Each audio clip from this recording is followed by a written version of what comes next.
আসসালামু আলাইকুম, Iftekhar Ahmed, senior lecturer in English. চলুন এম ইজ আর দিয়ে বাক্য তৈরি করি।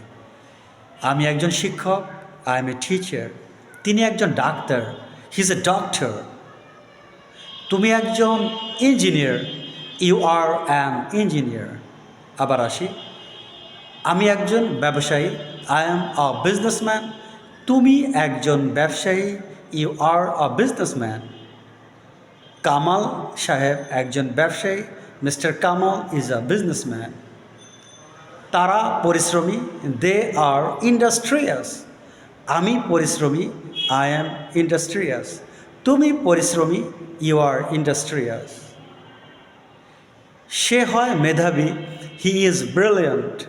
আমি হই মেধাবী, আই অ্যাম ব্রিলিয়ান্ট। তুমি হো মেধাবী, ইউ আর ব্রিলিয়ান্ট। তুমি একজন ছাত্র, ইউ আর এ স্টুডেন্ট। আমি একজন ছাত্র, আই অ্যাম এ স্টুডেন্ট। তারা হয় ছাত্রছাত্রী, দে আর স্টুডেন্টস। সে হয় একজন ছাত্র, হি ইজ আ স্টুডেন্ট। আজ এ পর্যন্ত, ভালো থাকেন, আল্লাহ হাফেজ।